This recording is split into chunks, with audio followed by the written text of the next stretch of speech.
Ladies and gentlemen, welcome back once again to another week of Friday Night Nightmares. And I am your host, Jay Jamal, coming back to some more of your Friday night horror stories. I knew you'd be back, didn't doubt it at all.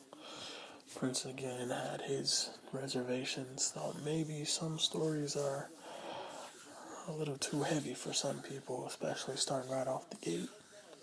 But I knew you'd come back. So after all, this is what we're all here for.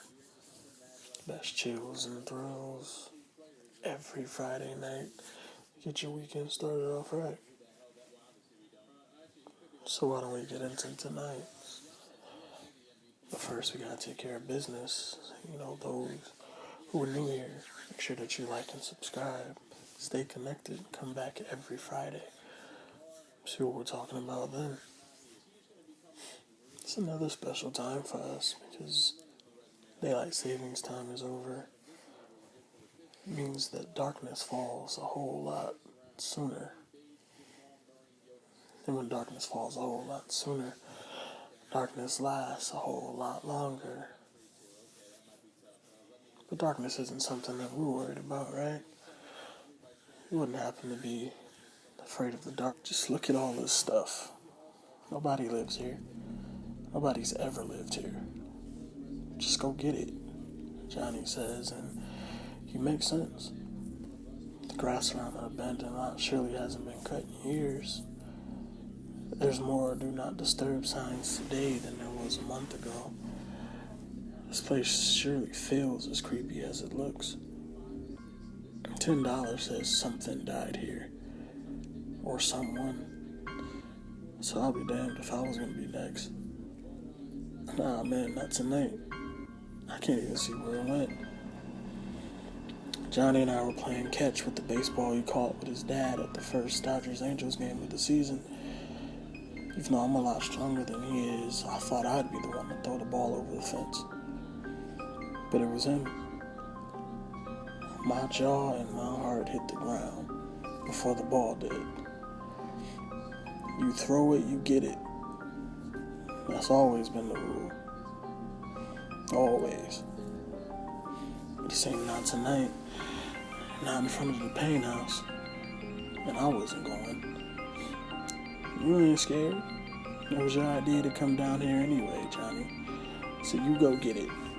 It's your ball. You threw it. You're the one that'll have the deep cut. Have to deal with the questions. Not me. I rationalize as well as I can, and to his credit, Johnny admits knowing I'm right. But the next look on his face, the crave, cowardly demeanor exuding from him, made one thing clear. If he was going in, he wasn't going alone. But hurry up, man. Let's get out of here. I push him in front, and the fence screeches as soon as we open it, startling a group of crows that were resting in the tree closest to it. The long, winding walkway seemed to stretch with every step. It was almost as if we weren't supposed to make it to the front door. I'm even more terrified knowing nobody lives here than I would be if I thought somebody did. Mom said nobody's seen Mr. Payne since she was a kid, so it's really just assumed he's dead. Dad in this video of a burial in his backyard. This old video, and it recorded from across the street, so you can't make out any faces. Even once the camera zooms in, but it's hard to mistake a casket and a wreath. Nobody's seen anyone in either of the yards since then. Weeds and grass have pretty much taken over by now. Ivy covers the back gates, and do not enter signs still hang off the ones in the front. It's clear that the property is empty, but it doesn't feel like it. It feels heavy. like someone's presence is still existing there. The ball is sitting in a patch of grass awaiting our arrival. I should have gotten to it first because Johnny, ever the prankster, chucks the ball to the front door, laughing hysterically. Bro, why would you... I grab his arm, but then I hear the thud of the ball hitting the front door. If I wasn't outside in the open, I'd swear it echoed. Both of our eyes stayed glued to the door. Somebody's in there, I thought. And we just woke him up. I don't care how long he's been asleep. I don't care what it is. I don't care who it is. We just woke it up. As you expect, moments later, the thud of the ball striking the door gives way to the screech of the door opening. To make matters worse, that screech was then followed by the screech of the gate rolling back into its locked position. We scrambled towards the gate, finally reaching full speed after a number of strides. And, well, surely wouldn't be a story worth telling if we had made it out now, would it? The closed gate means the only way out of this is the front door that is open for the first time in decades. Whatever closed this gate, it's the only thing that can open it.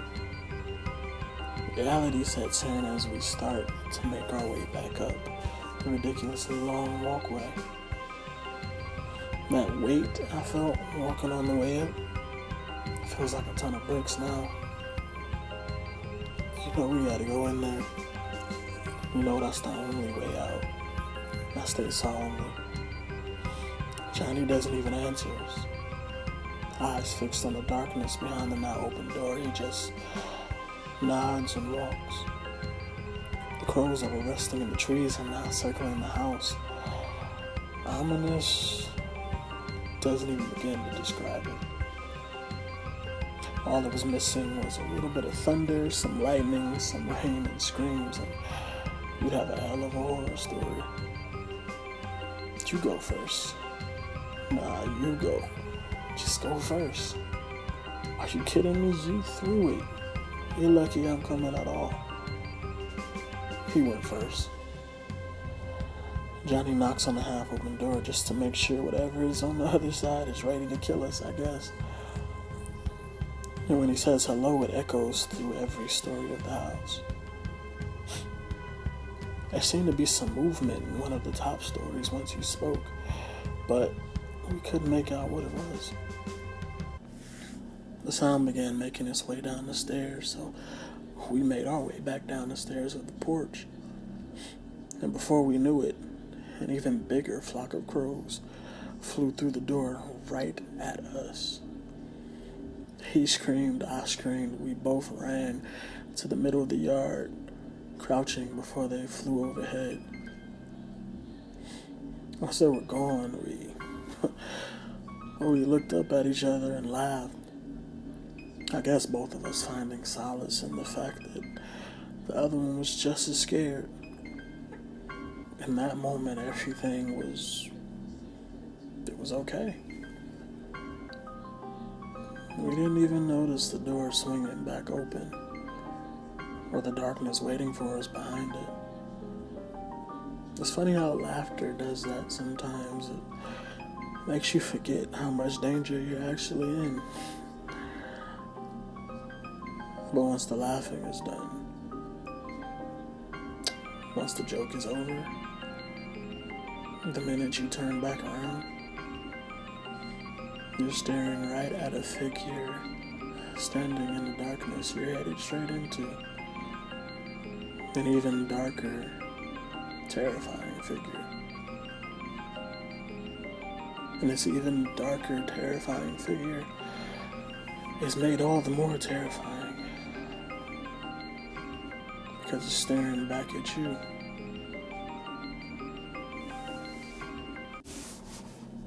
So what did we learn?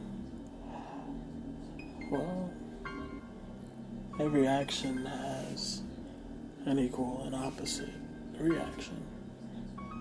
things you do have consequences. The places you go have consequences. The people you go with have their own set of consequences. And sometimes the people you go with can make things just that much worse. Sometimes the people you go with can make things just a little bit darker. But we don't need to be afraid of the dark, because the dark really can't do anything to you. But it's the things that wait for you in the dark that can do all the damage. Or even those things that were once in the dark deciding to come out into the light.